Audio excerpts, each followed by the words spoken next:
Okay, so now we want to talk a little bit of about spiritual hygiene and the importance of it.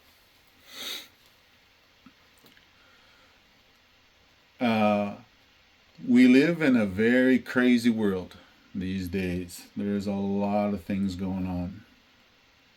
And besides all of the traumas and all of the, you know, tough experiences that people have gone through in this life, if that's not enough, now we have to try to navigate this life with carrying all that, and then the craziness of this world. Um, Social media, uh, just a simple thing as flipping through a Facebook. You don't realize it, but as we do these things, it's affecting us. It's affecting our spirit, even though it's innocent enough. Boom, boom, boom. Just think about all of the things that you see there in a flip of a thumb. You see all of these triggering incidents going on, breakups, fights, alcoholism, drug addiction, all these cruel things going on in the world, wars, earthquakes, floods, fires, all of these things. They all affect our spirit, every one of them. Now, I'm not telling anybody to stop doing all those things, but the point that I'm trying to make is that all of these things affect our spirit. So, as that happens, then if it's not spirit bothering us, like a bad spirit or something that come out of that, then it's the energy of those things that we're packing around. When we're already packing around enough bad energy as it is from the traumas that we carried from our own experience, the intergenerational trauma that's been passed down. So those things are weighting us down heavily. Combine that with everything that I mentioned, the social media and everything else that we're subject to.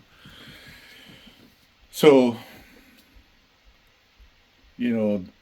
the signs of those things bothering us can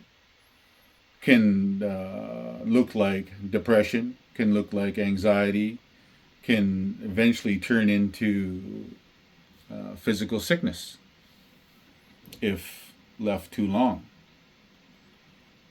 We were told in ceremony many years back that all sickness comes from unresolved trauma and emotion. All sickness. All sickness.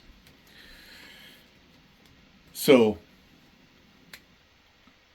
the importance of spiritual hygiene begins with an individual deciding that they've had enough of this life that they had been living. They're making a decision to remove themselves from alcohol or drug addiction or whatever it may be. Those are the first steps, I guess. Making that choice to do that. Once they begin their journey, and however it is they want to do it, whatever form of prayer it is that they decide to do, whether it's traditional or Christian or whatever it may be, we all hopefully want to accomplish the same thing, and that is to pray in a way that we're feeling good, that we're releasing these negative energies, these bad spirit that may be around us, in us, and all of these things. So, once a person has begun that, it's really,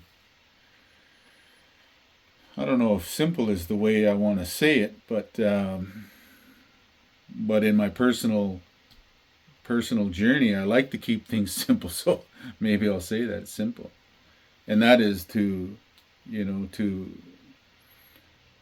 to have prayer in your life. If you have smudge, if you have the means to do those things, if that's something that you're interested in doing, we all have things available to us in all of our areas. The things that we use: cedar, devil's club, sweetgrass, sages, fungus. I mean, there's all kinds of different medicines that we can use for smudging, and the smudging helps to clear these negative energies that are around us, the things that are making us anxious, the things that are making us depressed, things that are clouding our mind, confused mind, an anxious mind, I guess, where you're thinking about way too many things, about things that haven't even happened yet, things that are way out of somebody's control, or whatever it may be. There's all kinds of different examples. And all of those experiences like that,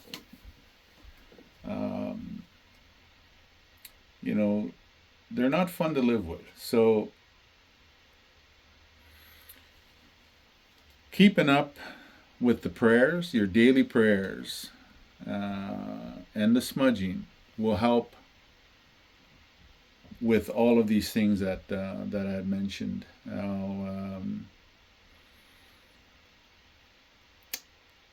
There are different teachings of these prayers, things that you could ask for, but that could be told or shared in between individuals, I guess.